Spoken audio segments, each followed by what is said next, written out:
This episode of Back to the Roots podcast is brought to you by Byron Seeds. The folks at Byron Seeds believe organic requires a different perspective, plan, and approach. Organic isn't simply a different type of product or even a different way of farming. It's a different way of thinking, planning, commitment. It's a different philosophy on how to feed the world. Many won't understand, but the people at Byron Seeds do.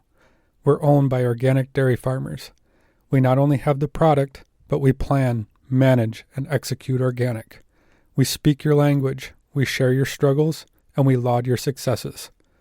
Organic isn't a way of doing business, it's a community. We learn from each other. We're in this together.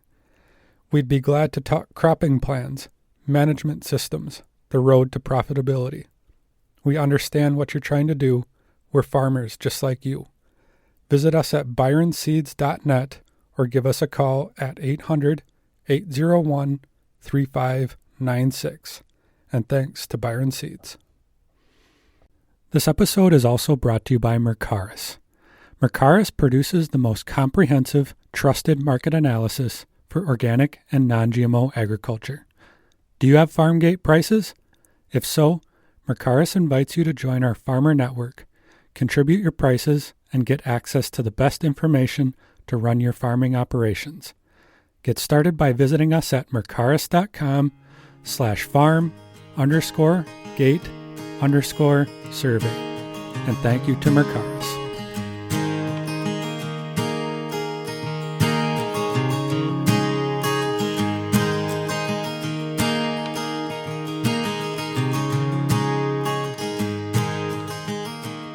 Hi, this is Ryan Koory, the Vice President of Economics with Mercaris, here with your monthly U.S. organic market outlook update. Starting off, taking a quick look at some of the trends we've seen within organic imports. Over the month of August, things look pretty similar to what we've kind of seen over the summer in general. The imports of organic cracked corn and whole corn, we saw them actually slow down again in the month of August after being a little bit elevated in June and July, primarily due to the fact that we saw, again, a return to Argentina imports being lower year over year. In general, though, with August data, the picture for total imports over the marketing year is pretty in line with what we've been talking about this entire past summer and really since last harvest. What we're looking at is over the 2021 marketing year, U.S. organic whole and cracked corn imports are down about 30% year over year, which puts imports at their lowest level in about 7 years. And really, this is just a continuation of a trend that we've seen over the past several years, where we continue to see expanding U.S. production, pushing imports out of the market. Looking at U.S. organic soybean imports, a bit of a similar story there. Again, we saw imports from Argentina slow down again after being elevated for the past couple of months.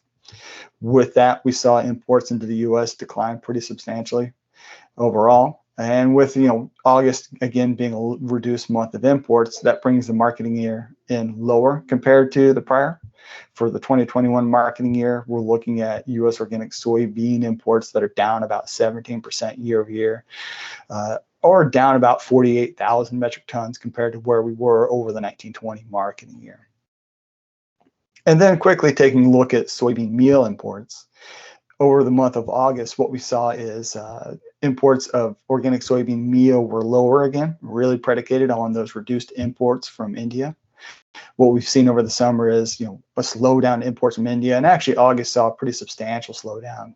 Imports from India came in at about 12,000 metric tons, which is down about 48% year over year. And with August, we're still looking at an elevated rate of soy meal imports this past year, particularly compared to the last year.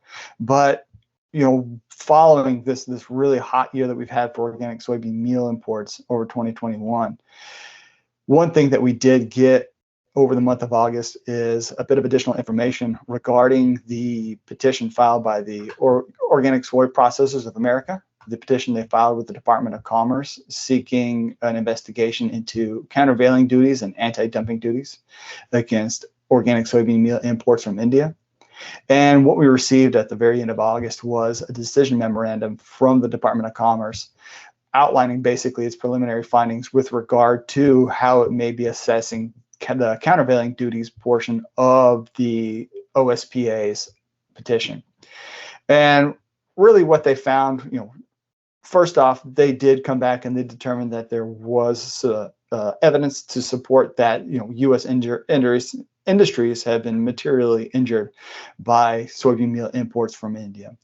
And with that finding, essentially what that leads them to is assessing a tariff rate against imported soybean meal from India.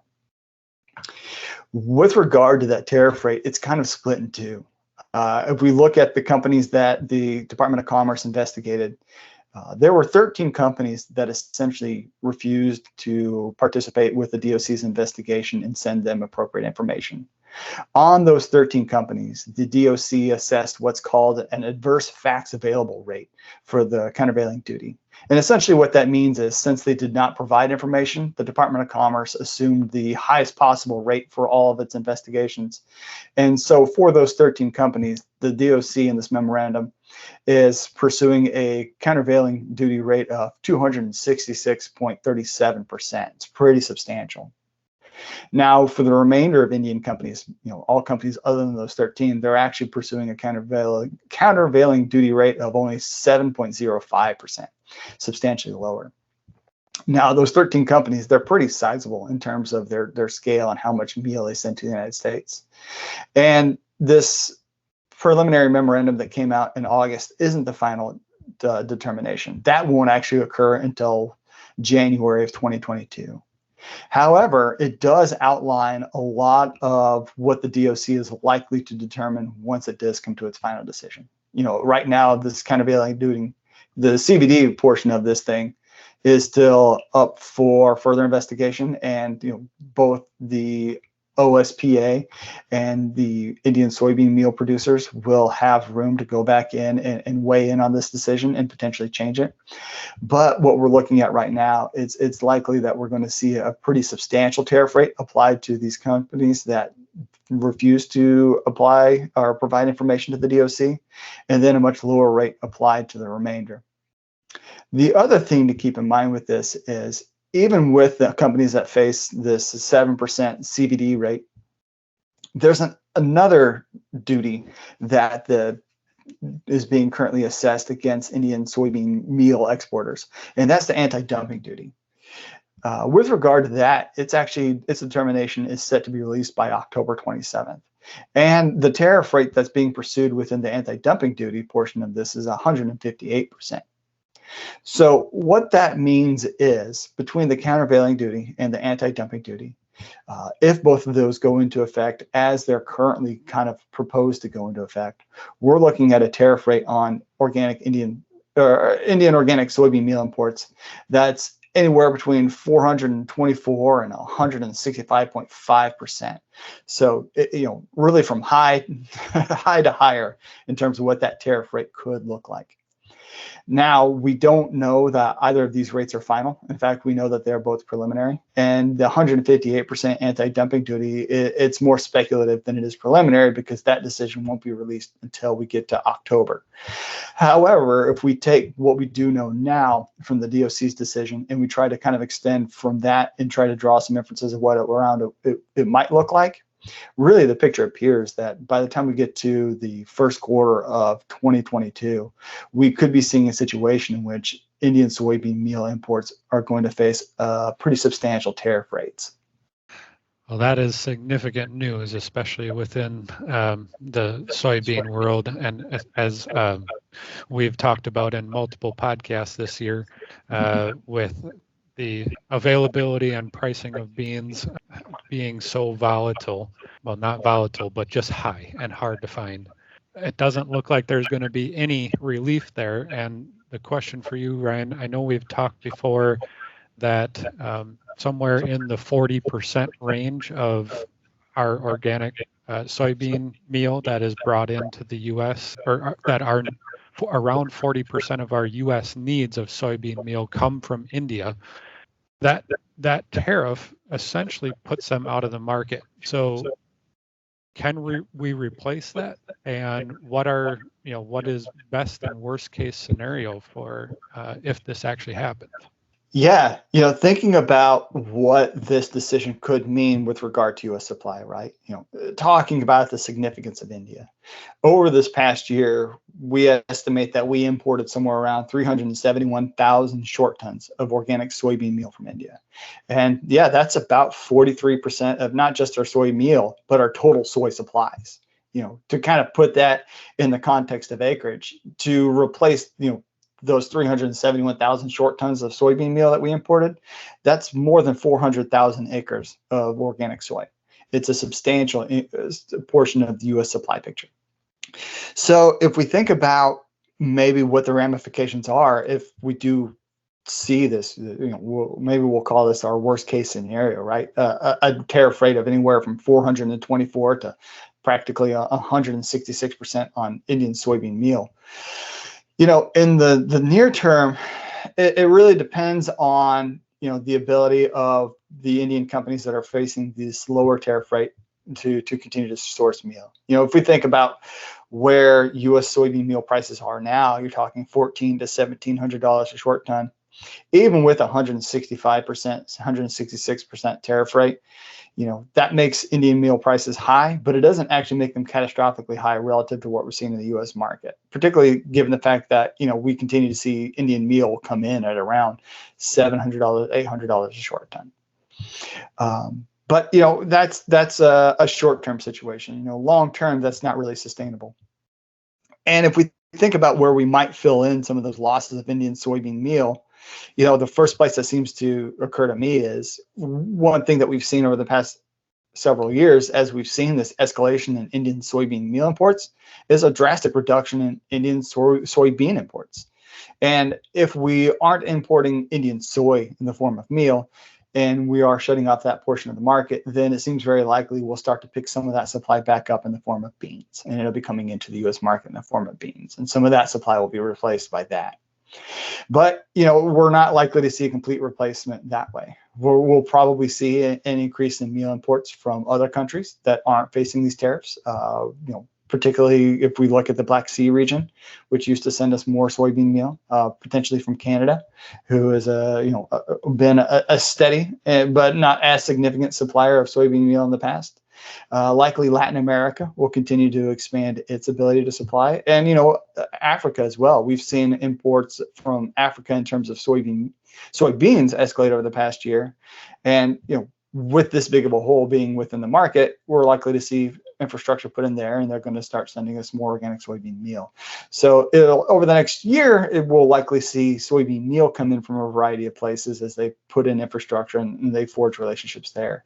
But in the very near term, it's going to be an increase in beans. It'll be an increase in beans from Latin America. It'll be an increase in beans from India, most likely, potentially more beans from Canada. It'll be a bit of a move around in terms of where the supplies are trying to come in and fill this hole. But even with that move around in the short term, it's unlikely we'll see imports return to the level that we've seen over this past year, just because it's going to take time for importers to rejigger their supply chains and to resource these soybeans.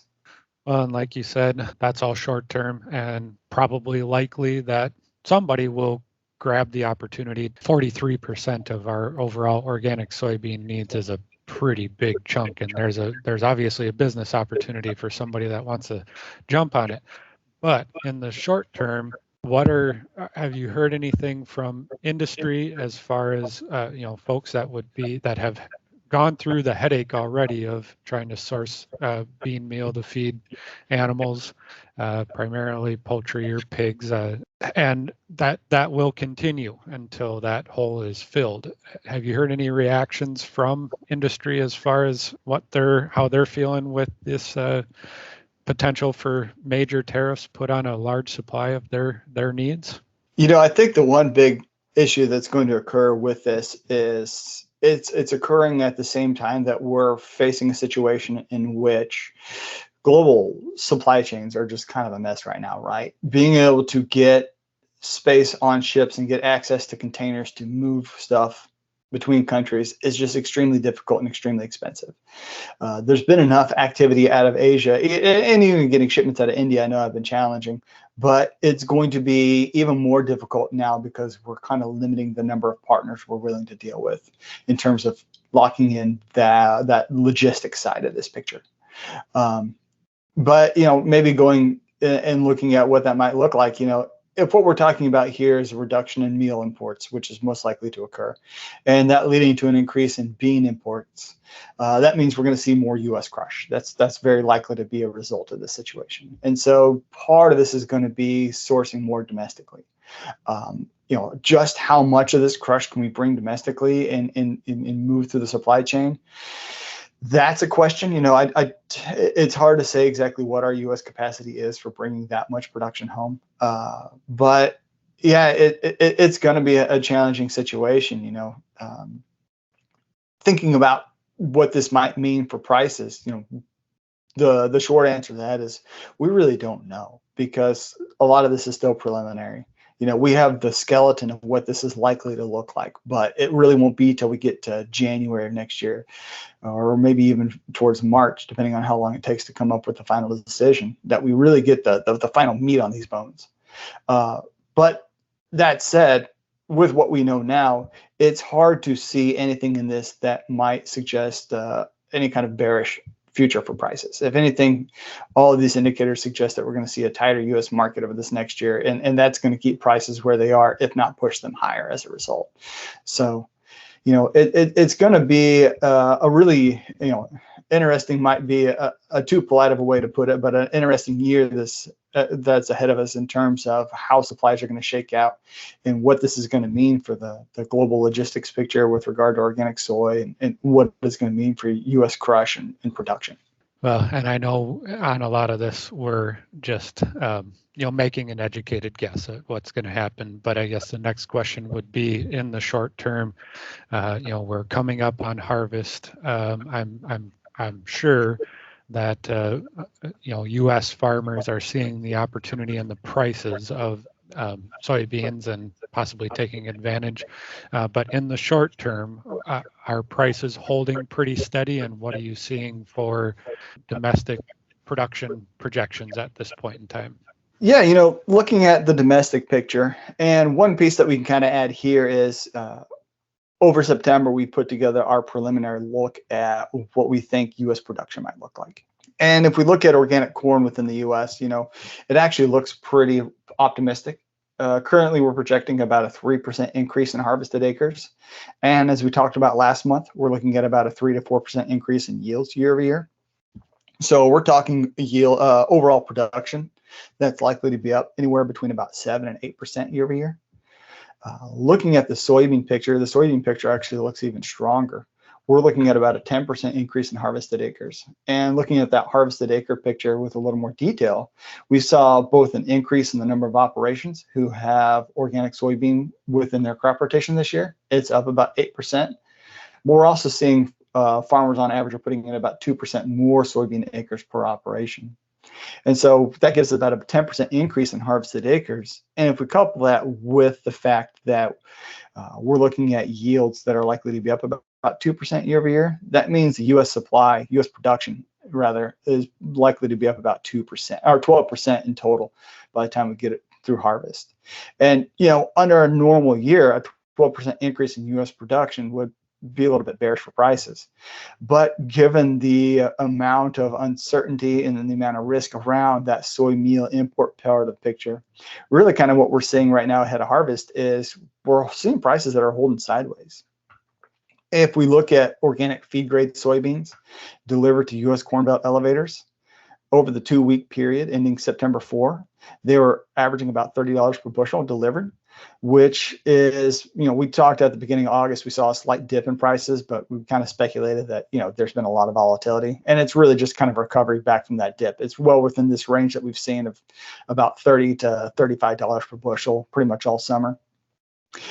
So really what we're seeing is, despite the fact that we have a harvest that looks like it's going to be pretty good coming on, really it's not putting any kind of downward pressure on prices yet. They seem to be holding sideways. Once harvest really gets going and those supplies start to materialize, maybe we'll see it put a little downward pressure on prices. But it'll be interesting to see if this large harvest really does much at all, given the risk that we have around imports.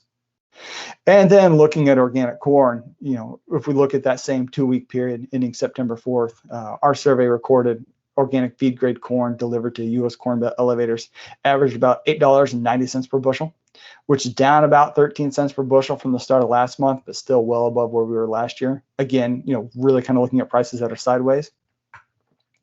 And there we're talking about a market, like we just mentioned, we're seeing a decline in imports and continued growth in U.S. production. And really the net of those two seems to be creating a market where supplies are more or less stable on net, and they're kind of keeping prices stable and moving sideways in total. So, with regard to corn, depending on how large this harvest is, there's probably room to see maybe some downward pressure on prices, especially once we kind of get farther into the this new marketing year. But at the moment, really, the market seems to be holding sideways.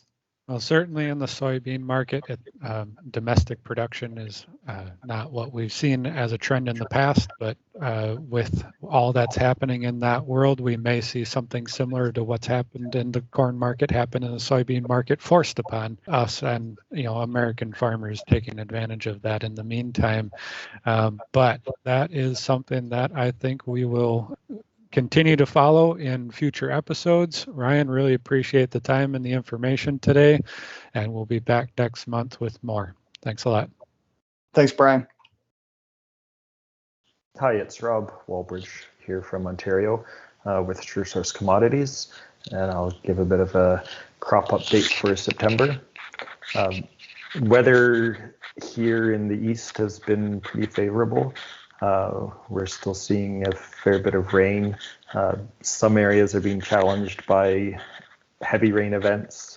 We've even seen some tornado reports and hail, that sort of thing, coming through southern Ontario, which makes guys a little bit nervous because the crop potential's really strong this year.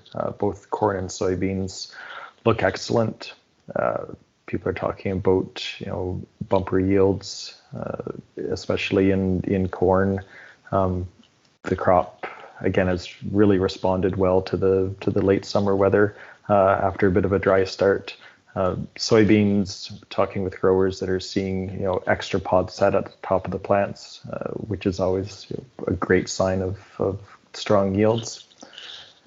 And the market is still really strong too. We're seeing a little bit of fluctuation in corn pricing, but soybean prices are staying really strong. Small grain prices are up from last year. We had a bit of a challenge here because of the dry weather earlier in the season, affecting test weight in the winter wheat crop. And so we're seeing a lot of our winter wheat go into the feed market versus food grade. But it's that kind of thing where everything can't go perfect on every crop every year. But yield expectations are very good for both corn and soybeans. So you mentioned early in the year the dry, and I know for some areas we had some real concern about some major drought, and I know there's some that are still dealing with that, but for the most part, at least in the area where we're at here, over here on the east side, east of the Mississippi, at least for the most part, those seem to have been relieved. Those areas that were getting pretty dry got rain starting around the beginning of July. How did those early drought or very dry conditions, did that impact this year's crop, and what happened there? Yeah, I think that it definitely had an impact on the small grains, a negative impact there. Here, for the most part, there was enough moisture at planting that the crop came up and got started all right. And then it was actually a benefit in terms of weed control because there weren't really any limitations in terms of the timing of those early weed control passes. So guys were pretty happy with how the crop looked, going into July. And then most areas managed to get rain kind of just when they needed it, and the crop kind of took off. Now, I guess the downside to that is that we are seeing more late season weed flush coming up in the soybean and dry edible bean crops because of that moisture through late July and early August. So that's going to be a bit of a challenge come harvest time. So obviously in the organic crop with that flush of weeds, you can't come in with a spray or anything. So what are guys using for trying to at least do some sort of weed control in this late season to try and keep it under management? Yeah, we're seeing a lot more use of the weed zapper, electrical weed control. Here in Ontario, there are a number of units that have been imported, and then we have a few producers as well that are doing custom work with their weed zappers. So, and it tends, again, it's not a perfect machine, but it does tend to provide quite a bit of benefit.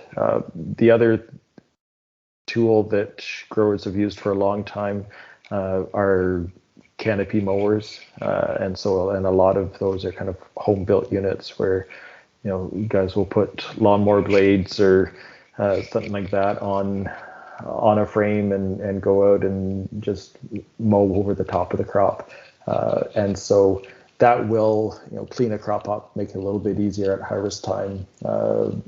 Depending on the timing, you'll still end up with seed set in the canopy, so it's not a long-term solution for weed control, but it does tend to make harvest a little bit easier and make the field look a little bit better too from a aesthetic perspective.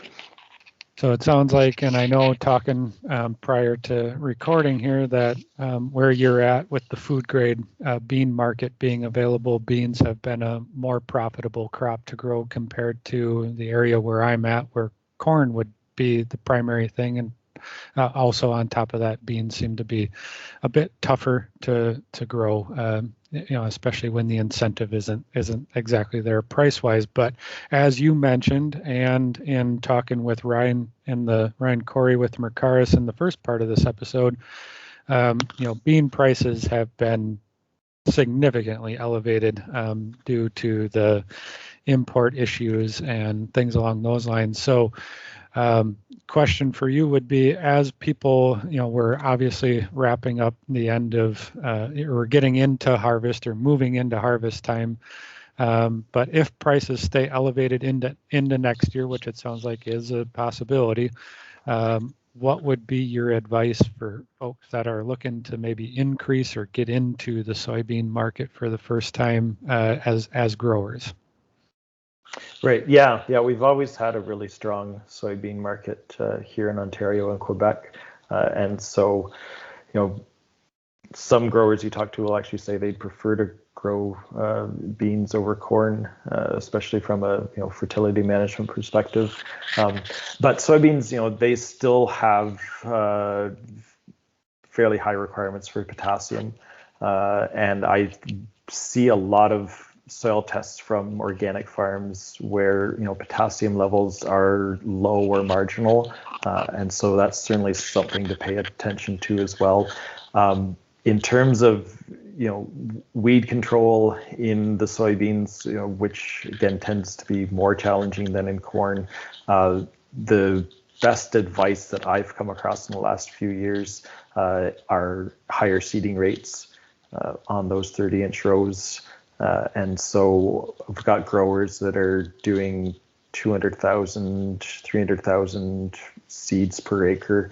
And those beans come up basically, at that rate on a 30-inch row, you're seeing a bean seed every inch. And so they just come up like a picket fence. And there's literally no room for weeds to establish within that row. It actually makes tine weeding passes easier as well, because the beans are essentially supporting each other in that row. It's a lot harder to knock them over or pull them out with a tine weeder when they're growing that densely.